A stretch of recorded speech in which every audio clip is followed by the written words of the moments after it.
नमः शिवाय।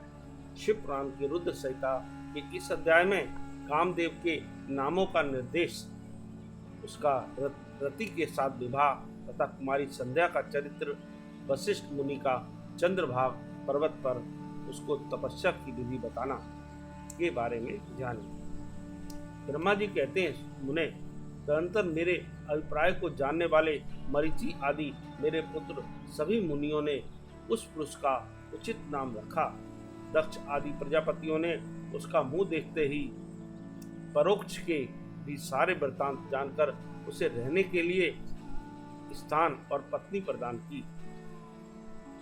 मेरे पुत्र मरीचि आदि द्विजों ने उस पुरुष के नाम निश्चित करके उससे यह युक्ति युक्त बात कही।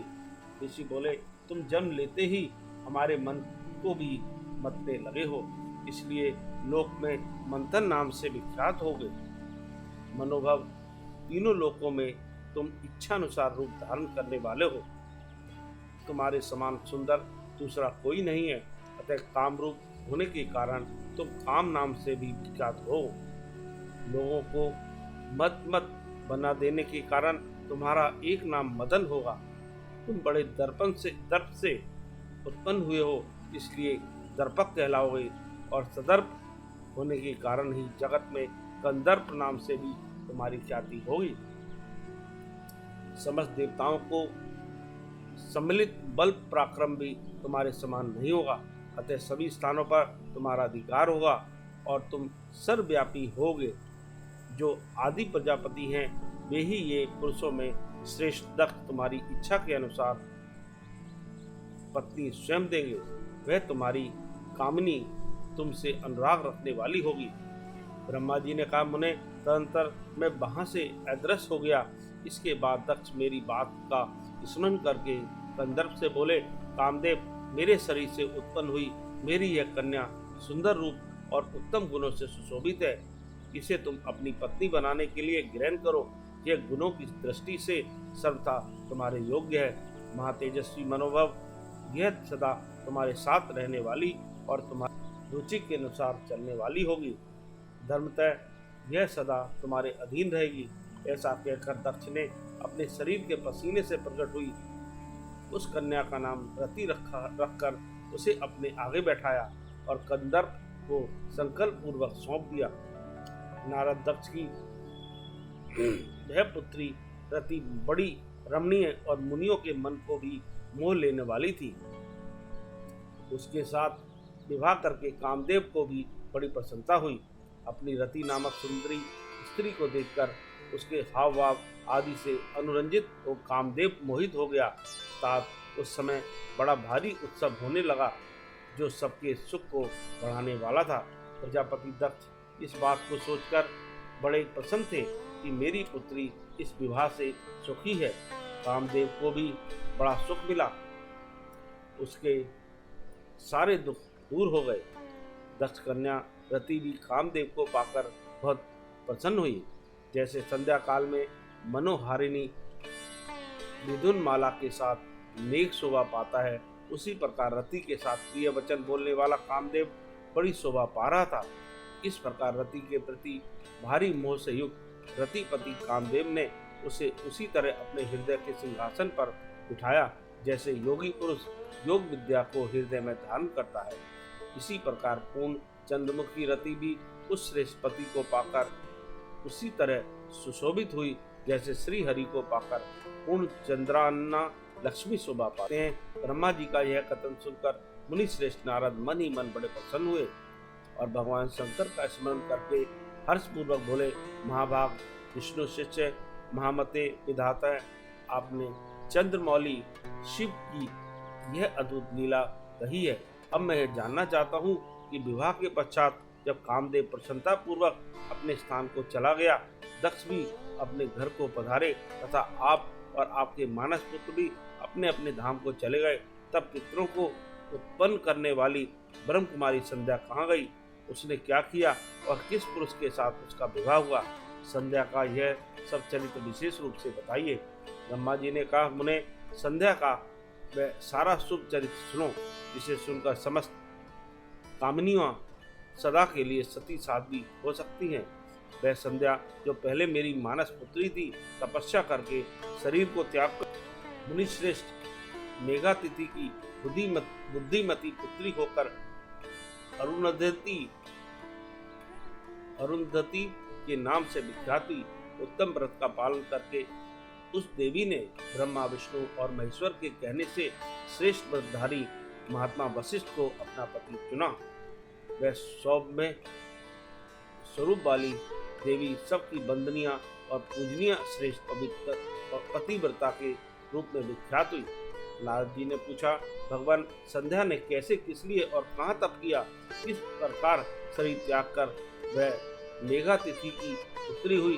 ब्रह्मा विष्णु और शिव इन तीनों देवताओं के बताए हुए श्रेष्ठ व्रतधारी महात्मा वशिष्ठ को उसने किस तरह अपना पति बनाया, तो मैं यह सब मैं विस्तार के साथ सुनना चाहता हूँ। अरुंधति के इस कोताहल पूर्ण चरित्र का आप यथार्थ रूप से वर्णन कीजिए। ब्रह्मा जी ने कहा, मुने, संध्या के मन में एक बार सकाम भाव आ गया था, इसलिए उस साध्वी ने यह निश्चय किया कि वैदिक मार्ग के अनुसार मैं अग्नि में अपने इस शरीर की आहुति दे दूंगी। आज से इस भूतल पर कोई भी देहधारी उत्पन्न होते ही काम भाव से युक्त न हो, इसके लिए मैं कठोर तपस्या करके मर्यादा स्थापित करूंगी। तरुणावस्था में पूर्व किसी पर भी काम का प्रभाव नहीं पड़ेगा, ऐसी सीमा निर्धारित करूंगी। इसके बाद इस जीवन को त्याग दूंगी। मणिवर्ण ऐसा विचार करके संध्या चंद्रभाग नामक उस श्रेष्ठ पर्वत पर चली गई, जहाँ से चंद्रभागा नदी का प्रादुर्भाव हुआ है। मन में तपस्या का दृढ़ निश्चय ले संध्या को श्रेष्ठ पर्वत पर गई हुई जान मैंने अपने समीप बैठे हुए वेद वेदांगों के पारंगत विद्वान सर्वज्ञ जितात्मा एवं ज्ञान योगी पुत्र वशिष्ठ से कहा, बेटा वशिष्ठ, मन शिवनी संध्या तपस्या की अभिलाषा से चंद्रभाग नामक पर्वत पर गई है, तुम जाओ और उसे विधि पूर्वक दीक्षा दो। तात वह तपस्या के भाव को नहीं जानती है, इसलिए जिस तरह तुम्हारे यथोचित उपदेश से उसे अभिष्ट लक्ष्य की प्राप्ति हो सके वैसा प्रयत्न करो। नारद जी, मैंने दयापूर्वक जब वशिष्ठ को इस प्रकार आज्ञा दी, तब वे जो आज्ञा कहकर एक तेजस्वी ब्रह्मचारी के रूप में संध्या के पास गए। चंद्रभाग पर्वत पर एक देव सरोवर है, जो जलाशयोचित गुणों से परिपूर्ण हो मान सरोवर के समान शोभा पाता है। वशिष्ठ ने उस सरोवर को देखा और उसके तट पर बैठी हुई संध्या पर भी दृष्टिपात किया। कमलों से प्रकाशित होने वाला वह सरोवर तट पर बैठी हुई संध्या से उपलक्षित हो उसी तरह सुशोभित हो रहा था, जैसे प्रदोष काल में उदित हुए चंद्रमा और नक्षत्रों से युक्त आकाश शोभा पाता है। सुंदर भाव वाली संध्या को वहां बैठी देख मुनि ने कौतूहल पूर्वक उस ब्रह्लोहित नाम वाले सरोवर को अच्छी तरह देखा। उसी प्रकार भूत पर्वत के शिखर से दक्षिण समुद्र की ओर जाती हुई चंद्रभागा नदी का भी उन्होंने दर्शन किया। जैसे गंगा हिमालय से निकलकर समुद्र की ओर जाती है, उसी प्रकार चंद्रभाग के पश्चिम शिखर का भेदन करके वह नदी समुद्र की ओर जा रही थी। उस चंद्रभाग पर्वत पर प्रलोहित सरोवर के किनारे बैठी हुई संध्या को देखकर वशिष्ठ जी ने आदर पूर्वक पूछा। वशिष्ठ जी बोले, भद्रे, तुम इस निर्जल पर्वत पर किस लिए आई हो, किसकी पुत्री हो और तुमने यहाँ क्या करने का विचार किया है? मैं सब सुनना चाहता हूँ।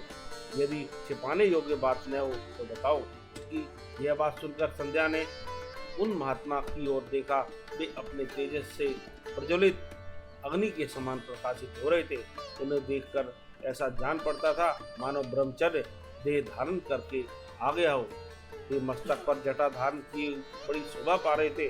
संध्या ने उन तपोधन को आदर पूर्वक प्रणाम करके कहा। संध्या बोली, ब्राह्मण, मैं ब्रह्मा जी की पुत्री हूँ। मेरा नाम संध्या है और मैं तपस्या करने के लिए इस निर्जन पर्वत पर आई हूँ। यदि मुझे उपदेश देना आपको उचित जान पड़े तो आप मुझे तपस्या की विधि बताइए, मैं यही करना चाहती हूँ।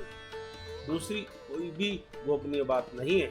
मैं तपस्या के भाव को, उसके करने के नियम को बिना जाने ही तपोवन में आ गई हूँ, इसलिए चिंता से सूखी जा रही हूँ और मेरा हृदय कांपता है। संध्या की बात सुनकर ब्रह्म देवताओं में श्रेष्ठ वशिष्ठ जी ने, जो स्वयं सारे कार्यों की ज्ञाता थे, उससे दूसरी कोई बात नहीं पूछी। वह मन ही मन तपस्या का निश्चय कर चुकी थी और उसके लिए अत्यंत उद्यमशील थी। उस समय वशिष्ठ ने मन से भक्त वत्सल भगवान शंकर का स्मरण करके इस प्रकार कहा। वशिष्ठ जी बोले, सुभान ने जो सबसे महान और उत्कृष्ट तेज है, जो उत्तम और महान तप है तथा जो सबके परमाराध्य परमात्मा है, उन भगवान शंभु को तुम हृदय में धारण करो, जो अकेले ही धर्म, अर्थ, काम और मोक्ष के आदि कारण है। उन त्रिलोकी के आदिष्टा आदित्य पुरुषोत्तम शिव का भजन करो। आगे बताए जाने वाले मंत्र से देवेश्वर शंभु की आराधना करो, उससे तुम्हें सब कुछ मिल जाएगा, इसमें संशय नहीं है। ओम नमः शंकराय ओम। इस मंत्र का निरंतर जप करते हुए मौन तपस्या आरंभ करो और जो मैं नियम बताता हूँ उन्हें सुनो। तुम्हें मौन रहकर ही स्नान करना होगा। मौनालंबन पूर्वक ही महादेव जी की पूजा करनी होगी। प्रथम 2 बार छठे समय में तुम केवल जल का पूर्ण आहार कर सकती हो। जब तीसरी बार छठा समय आए तब केवल उपवास किया करो। इस तरह तपस्या की सप्तक छठे काल में जलाहार एवं उपवास की प्रक्रिया होती रहेगी।